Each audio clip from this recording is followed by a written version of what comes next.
বন্ধুরা, বর্তমানে সবথেকে বেশি চর্চিত বিষয় সেটা হলো ইলেকশন কমিশন অফ ইন্ডিয়ার তরফে যে এসআইআর করা হচ্ছে সেটা নিয়ে। তো এটা শুধুমাত্র বিহারে করা হয়েছে এবং পশ্চিমবঙ্গে হওয়ার খুব জোর সম্ভাবনা রয়েছে এবং তার বেশ কিছু প্রমাণও আজকে আমি দেবো এই ভিডিওতে। তো আজকের আমরা যারা সাধারণ মানুষ তারা সকলেই এই বিষয়টা নিয়ে চিন্তিত রয়েছেন। বিশেষ করে আসলে এই এসআইআর জিনিসটা কী এবং এই এসআইআর হলে আসলে আমাদের কী কী ডকুমেন্ট প্রয়োজন হবে এবং আমরা কী কী সমস্যায় পড়তে পারি, তো সেই বিষয়গুলো নিয়ে আজকে এই ভিডিওতে আলোচনা করব। সুতরাং ভিডিওটা খুবই ইম্পর্ট্যান্ট, খুবই গুরুত্বপূর্ণ, সম্পূর্ণ ভিডিওটি দেখতে থাকুন। প্রথমেই বলে রাখি, এসআইআর এর বিষয়টা হচ্ছে, আসলে এসআইআর মানে হচ্ছে স্পেশাল ইন্টেন্সিভ রিভিশন, অর্থাৎ এটার মানে হলো ভোটার কার্ডের অর্থাৎ ভোটার তালিকার নিবিড় সমীক্ষা। এই ভোটার তালিকার নিবিড় সমীক্ষা আসলে কি? এটা কয়েকটা রাজ্যে ইলেকশন কমিশন 2002 সাল থেকে 2004 সালের দিকে করেছিল এবং আমাদের পশ্চিমবঙ্গে 2002 সালে করেছিল এবং বিহারে 2003 সালে এটা করেছিল একবার। কিন্তু তার পরবর্তীতে এটা আবার ইলেকশন কমিশন নতুন করে করতে চাইছে, কিন্তু পার্টিকুলার এই সময় কেন করতে চাইছে সে বিষয়ে রয়েছে নানান রকম জল্পনা। তো আমি সেদিকে যাচ্ছি না। এখন সাধারণ মানুষের কথা ভেবে আমাদের যেগুলো উচিত সেগুলো হচ্ছে, আমাদের সাধারণত এই এসআইআর আসলে কি, অর্থাৎ ভোটার তালিকা নিবিড় সমীক্ষা আসলে কি, এবং এই ভোটার তালিকার নিবিড় সমীক্ষা হলে আমাদের কি কি ডকুমেন্ট বা নথির প্রয়োজন সেইগুলো আমাদের জেনে রাখা উচিত। প্রথমে শর্টকাটে দেখুন, বলছে বিহারে 2003 সালে এই এসআইআর হয়েছিল, যার ভিত্তিতে তৈরি হয়েছিল সেই সময়কার ভোটার তালিকা, সংশোধিত ভোটার তালিকা এক কথায়। কমিশন জানিয়েছে, বিহারের ক্ষেত্রে 2003 সালে জানুয়ারি মাসে প্রকাশিত ভোটার তালিকায় যাদের নাম ছিল তাদের নাম থাকবে, অর্থাৎ নিবিড় সমীক্ষা করা হচ্ছে তারপর থেকে শেষ দফা পর্যন্ত যাদের নাম উঠেছে। অর্থাৎ যেহেতু 2003 সালে বিহারে একবার এই নিবিড় সমীক্ষা করা হয়েছিল এবং নিবিড় সমীক্ষা করার পরে যে নতুন ভোটার লিস্ট বেরিয়েছিল 2003 সালের জানুয়ারি মাসে, তাদের নাম নিঃসন্দেহে থাকা উচিত, এটা কমিশন জানিয়েছে। কেন সেই সময় নিবিড় সমীক্ষা করে তারপরে তাদের নামগুলো রাখা হয়েছিল সেই 22 বছরের সময়কাল ধরে। এর মধ্যে তারপরে 2003 সালের পর থেকে যতগুলো ভোটার নতুন করে যুক্ত হয়েছে, অর্থাৎ যারা নতুন ভোটার করেছেন তাদেরগুলো সব কিছু আবার নতুন করে নিবিড় সমীক্ষা করা হচ্ছে, মানে তারা আসলে যোগ্য ভোটারে থাকা নাকি অযোগ্য সেটা উল্লেখ করছে, সেটা পরীক্ষা করছে, নিবিড় পরীক্ষা করছে। উল্লেখ্য, পশ্চিমবঙ্গে শেষবার এসআইআর হয়েছিল 2002 সালে। অতএব ধরে নেওয়া যেতে পারে পশ্চিমবঙ্গে এই প্রক্রিয়া যদি শুরু হয় তাহলে কিন্তু 2002 সালের ওই তালিকাকেই নির্ভুল হিসাবে ধরবে কমিশন, যেমন হচ্ছে বিহারের ক্ষেত্রে 2003 সালেরটা ধরা হচ্ছে, ঠিক আমাদের পশ্চিমবঙ্গের ক্ষেত্রে সেটা 2002 সালেরটা ধরা হবে নির্ভুল হিসাবে। তো এই জন্য 2002 সালের ভোটার লিস্ট এই মুহূর্তে পশ্চিমবঙ্গবাসীর জন্য খুবই গুরুত্বপূর্ণ। তো সে বিষয়ে আমি পরে বলছি। এবার আমরা একটুখানি দেখে নিই যে কী কী নথি থাকা প্রয়োজন। প্রথমে বলে রাখি, এখানে মোট 11টা নথি সম্পর্কে আলোচনা করা হবে। এই 11টি নথি শুধুমাত্র কিন্তু বিহারের জন্য ইলেকশন কমিশন এটা শুধুমাত্র বিহারের জন্য প্রকাশিত করেছে।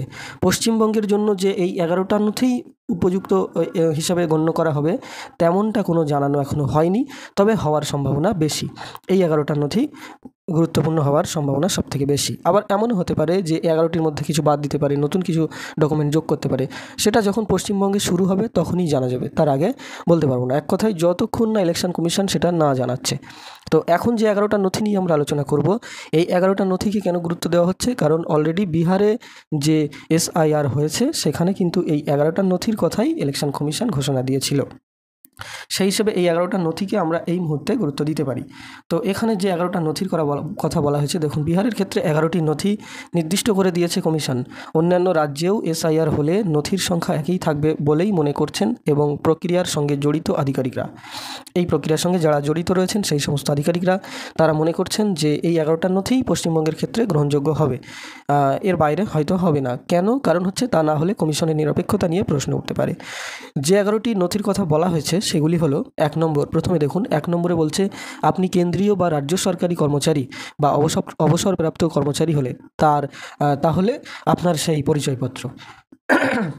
অর্থাৎ আমরা সকলেই জানি যে কেউ যদি কেন্দ্রীয় বা রাজ্য সরকারের কোনো কর্মচারী বা কোনো চাকরি করে থাকেন বা কোনো কর্মচারী হয়ে থাকেন, অথবা আগে করেছেন এখন অবসরপ্রাপ্ত হয়ে গেছেন, যদি এমন কেউ থাকে তাহলে তার নির্দিষ্ট সেই চাকরির জন্য বা সেই কর্মচারী থাকার কারণে তার কোনো না কোনো সরকারি ডকুমেন্ট রয়েছে। সেই ডকুমেন্ট বা সেই পরিচয়পত্রটা দেখালেও এখানে গ্রহণযোগ্য হবে। এরপরে বলছে আপনার নামে 1987 সালের 1 জুলাইয়ের আগের কোনো সরকারি কেন্দ্র অথবা রাজ্য সরকারের নথি, যেমন ব্যাংক, পোস্ট অফিস, এলআইসি এর নথিও গ্রহণযোগ্য।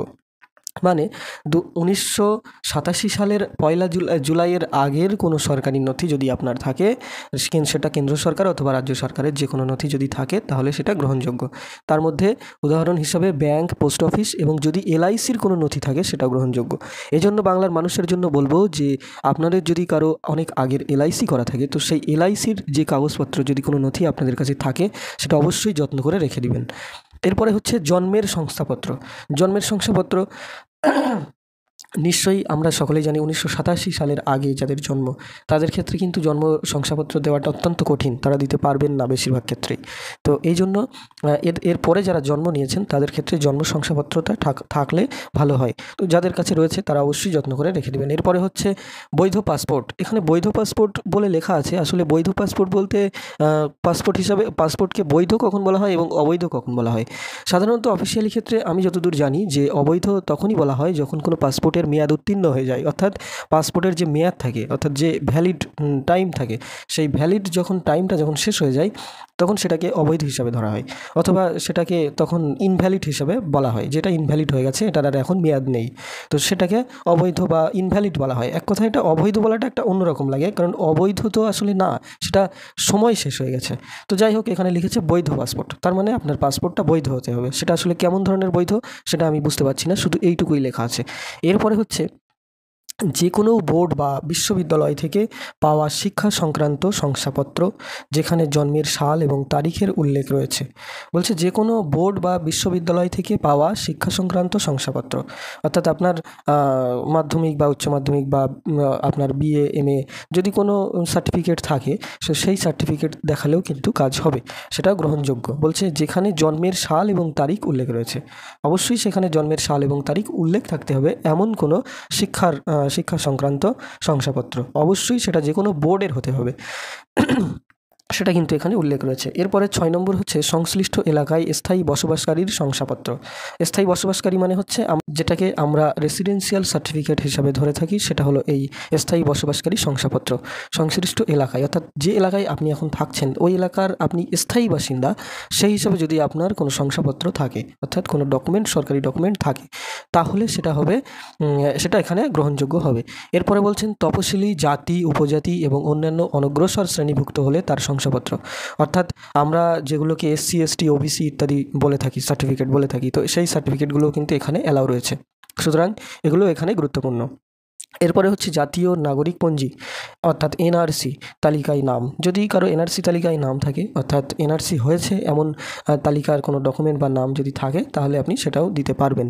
তো এটা আমাদের এখানে যেহেতু হয়নি, সুতরাং এটা আমাদের এখানে বেশিরভাগ মানুষেরই ক্ষেত্রে নেই বললেই চলে, সুতরাং এটা নিয়ে ভাবার প্রয়োজন নেই। এরপরে হচ্ছে বনাঞ্চলের অধিকারের শংসাপত্র। বনাঞ্চলের অধিকারের শংসাপত্র যারা বনাঞ্চলে বসবাস করে, বনাঞ্চলে যারা বসবাস করে তাদের অধিকারের শংসাপত্র দেওয়া হয় সরকারিভাবে, তো সেই শংসাপত্র যদি কারো কাছে থাকে সেটাও কিন্তু এখানে অ্যালাউ রয়েছে। এরপরে 10 নম্বর বলছে রাজ্য সরকার বা স্থানীয় প্রশাসনে তৈরি করা পারিবারিক রেজিস্টার। এখানে পারিবারিক রেজিস্টার বলতে আমরা সাধারণত হিসাবে ধরেই নিতে পারি যেটা ম্যারেজ রেজিস্টার সার্টিফিকেট, অর্থাৎ বিয়ের যে রেজিস্টার সার্টিফিকেট, সেটা যদি সরকারিভাবে আপনার থাকে, রাজ্য সরকার বা স্থানীয় প্রশাসনের তরফে যদি দেওয়া থাকে, সেই সার্টিফিকেটটাও কিন্তু এখানে গ্রহণযোগ্য আছে, সেটাই আমরা এখানে ধরে নিতে পারি। এরপরে হচ্ছে সরকার প্রদত্ত জমি বা বাড়ির নথি, অর্থাৎ দলিল বা পর্চা ইত্যাদি, মানে আপনার সরকার প্রদত্ত সরকারি ডকুমেন্ট, জমি বা বাড়ির নথি অর্থাৎ দলিল বা পর্চা ইত্যাদি, এইগুলো যদি আপনার থাকে সেক্ষেত্রেও সেগুলোও কিন্তু অ্যালাউ রয়েছে। তবে এখানে একটা গুরুত্বপূর্ণ একটা প্রশ্নসূচক থেকেই যায়, সেটা হলো যে সরকারি প্রদত্ত জমি বা বাড়ির নথি অর্থাৎ দলিল বা পর্চা, সেক্ষেত্রে আপনার সেই দলিল বা পর্চা কি কারেন্ট মানে রিসেন্টলি তারিখের মধ্যে হলে হবে নাকি পুরনো সালের লাগবে, সেটা কিন্তু এখানে পার্টিকুলারভাবে উল্লেখ করা নেই। সুতরাং এগুলো নিয়ে যথেষ্ট প্রশ্ন রয়েছে। তো এই হচ্ছে 11টা নথি, যে 11টা নথি সম্পর্কে আলোচনা করলাম। এই 11টা নথির কিন্তু কথা বিহারের ক্ষেত্রে কমিশন জানিয়েছিল, কিন্তু বাংলার ক্ষেত্রে পার্টিকুলার এই 11টা নথিকেই গ্রহণযোগ্য হবে কিনা সেটা কিন্তু এখনও পর্যন্ত শিওর নয়। এখনও পর্যন্ত এটা শিওর বলা যাচ্ছে না, কারণ এটা এখনও আমাদের পশ্চিমবঙ্গের ক্ষেত্রে কমিশন কিন্তু এখনও ঘোষণা করেননি। তো যাই হোক, এরপরে হচ্ছে আমি একটা জিনিস নিয়ে কথা বলবো, সেটা হলো যে বিহারের ক্ষেত্রে 2003 সালের জানুয়ারি মাসের প্রকাশিত হওয়া যে ভোটার লিস্ট, সেটাকে গুরুত্ব দেওয়া হয়েছে। তো এখানে একটা আমি জিনিস আপনাদেরকে দেখাই। দেখুন, আমি যদি নর্মালি এখন ভোটার সার্ভিস পোর্টাল, যেটা সারা ভারতবর্ষের সাধারণ মানুষের জন্য ভোটার সার্ভিস পোর্টাল রয়েছে, এই পোর্টালে যদি আমি আসি, তাহলে এই পোর্টালে আসার পরে আমি একটা জিনিস আপনাদেরকে দেখাতে পারি, সেটা হলো সাইটটা একটু স্লো খুলছে, যেহেতু প্রেশার আছে এখন সাইটে অনেক মনে হয়, এই জন্য। দেখুন, সাইটটা আমি খুললাম, খোলার পরে এখানে দেখুন একটা নতুন অপশান যুক্ত করা হয়েছে রিসেন্টলি, যেটা আগে ছিল না। এখানে বলা হয়েছে search your name in 2003 Bihar E roll, অর্থাৎ বিহারের জন্য, শুধু বিহারের জন্য যাদের 2003 সালের ভোটার লিস্টের নাম ছিল তাদের নাম খোঁজার জন্য। এখানে আসার পরে এটা হিন্দিতে খুলবে। এখানে দেখুন 2003 সালের বিহারের যে বিধানসভাগুলোর নাম এবং তাদের বুথ নাম্বার, সেগুলো দিয়ে আপনি এখান থেকে সার্চ করতে পারবেন। সার্চ করলে দেখুন এখানে আপনার ওই বিহারের 2003 সালের ভোটার লিস্ট বার হচ্ছে। অর্থাৎ যে কেউ বিহারের ভোটার লিস্ট 2003 সালের বার করতে পারবেন এবং তিনি দেখতে পারবেন যে তার 2003 সালে ভোটার লিস্টে নাম ছিল কিনা। ঠিক আছে? তো যেহেতু বিহারে শুরু হয়েছে এই নিবিড় সমীক্ষা, এই জন্য হয়তো এটা এখানে অ্যাড করা হয়েছে। এবার হয়তো এমনও হতে পারে যে যখন পশ্চিমবঙ্গে শুরু হবে তখন নিশ্চয়ই পশ্চিমবঙ্গেরটাও এভাবে এখানে অ্যাড করা হবে ওয়েবসাইটের মধ্যে। কেননা তাহলে পশ্চিমবঙ্গের বাসিন্দারাও 2002 সালের ক্ষেত্রে ভোটার লিস্টটা দেখতে পারবেন যে তার নিজের নাম রয়েছে কিনা, নিজের নাম অথবা পূর্বপুরুষের নাম রয়েছে কিনা। তো যদি এটা অ্যাড করা হয় সেক্ষেত্রে সাধারণ মানুষের জন্য একটি উপকারী পদক্ষেপ হবে, আমি সেটা বিশ্বাস করি। তো জানি না সেটা কী করবেন।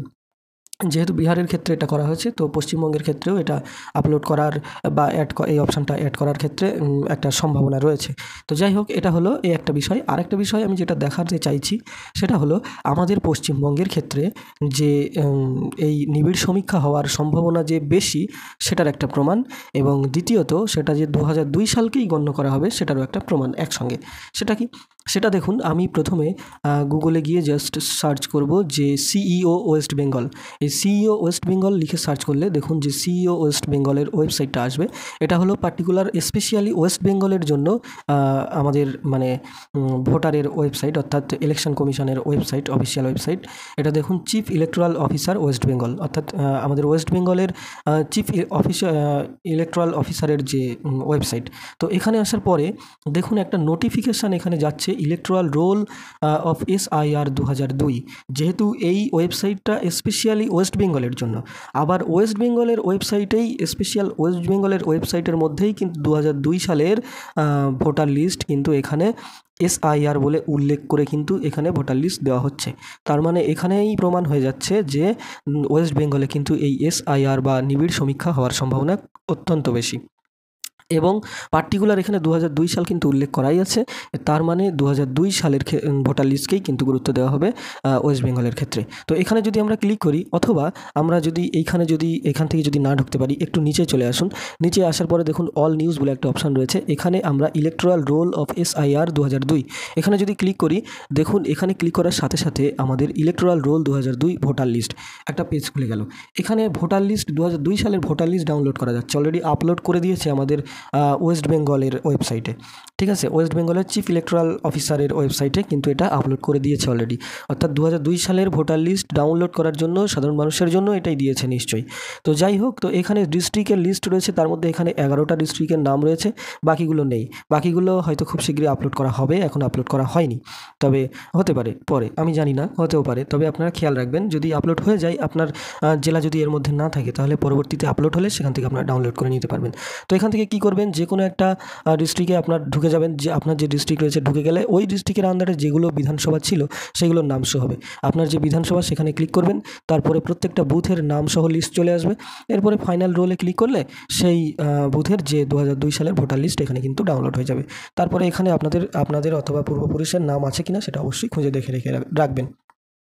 তবে আরও একটা বিষয় বলে রাখা এখানে জরুরি, সেটা হচ্ছে যে আমি যতদূর শুনেছি বা জেনেছি সেটা হচ্ছে যে এই প্রসেসটা যখন চলবে, অর্থাৎ এই এসআইআর প্রক্রিয়া যখন চলবে, তখন কিন্তু আপনার বাড়িতে বিএলও এবং তার সঙ্গে হয়তো অন্য কোনো অফিসারও আসতে পারেন। তো এই প্রক্রিয়াটা সম্পূর্ণ মানে অফলাইনে অথবা অনলাইনে যাই হোক আপনার বাড়িতে এসেই হবে।